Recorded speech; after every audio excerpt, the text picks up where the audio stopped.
Hey Phil, how you doing? So first of all, it's very cool to see you explore new ground like this. It might not seem like much, but you've in fact taken some very big steps with your practicing now, because you strayed from your typical pentatonic scale where you just play 5 notes, right?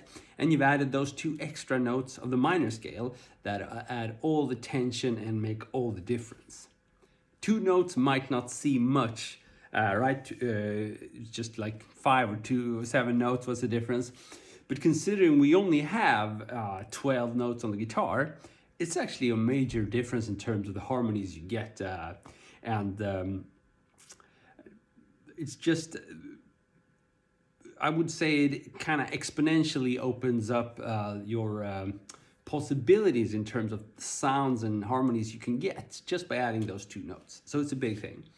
Now, we want to take this further, and you've been kind of sort of toying around in this position that I showed you in the 5th position, and I think you're ready for a new challenge, basically.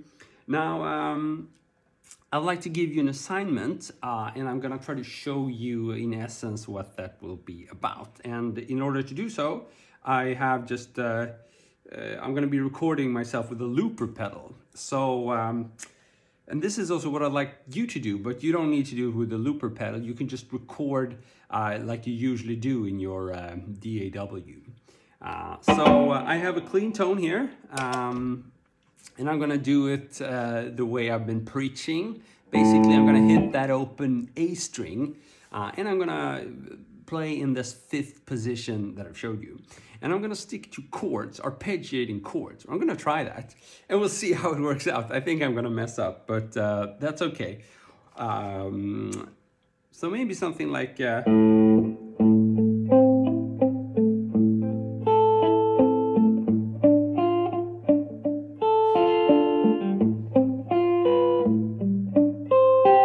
So as you can tell, I'm just using the 4 top strings here in the position I showed you.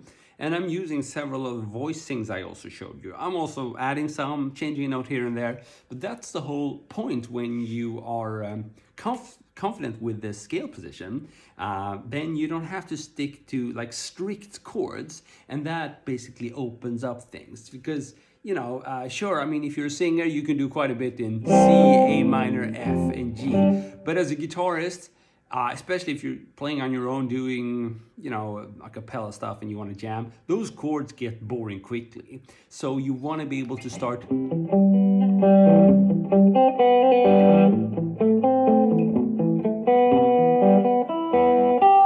whatever. You want to start coming up with variations. And visualizing a scale position, knowing a few chords, and then adding notes from that scale position to those chords is a great way of doing that. Okay, so let's see here. I'm going to try to record a loop, and then I'm going to play something over it. So again, 5th position, I'll just be using the notes I've shown you and the ones you have been experimenting with. So maybe...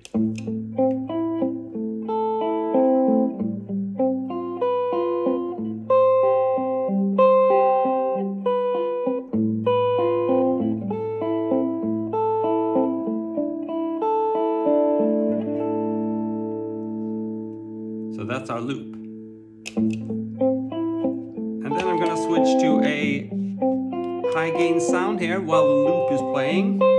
And again, you would just record this in your DAW, so you don't need to do it on the fly. The point is that you wanna record a rhythm part and then a solo part where you can use, if you want to, your A minor pentatonic scale, that's fine. But preferably you also throw in some really melodic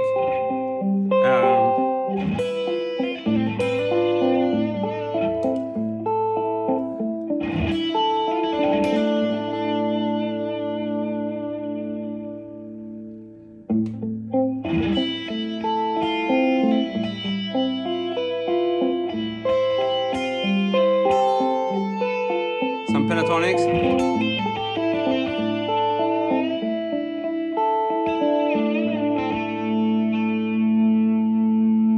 Let's try some more minor melodies.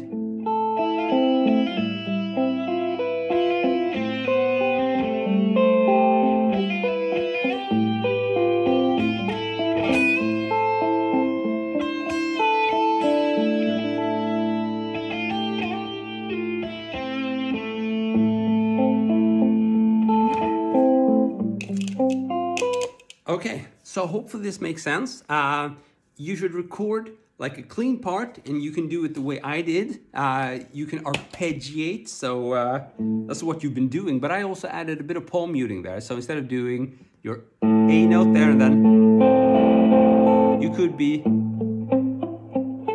if you want more like a, I don't know, Joe Satriani rhythm style type, but you can also just play, you know, any way is fine. The point is that you're going to record a rhythm section, and then you're going to play a solo over it. That's the whole point, and you can do it however you want to.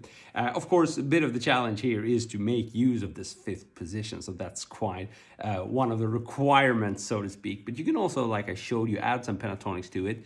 It's all fine, and the point with having many tools is the basically the options you get and the diversity. So you should be using the tools you've already worked to acquire, obviously, and those are some of those. Cool. So hopefully this makes sense to you. As always, you can just ask if you have any questions about it. But I'm looking forward to see what you come up with. Cheers.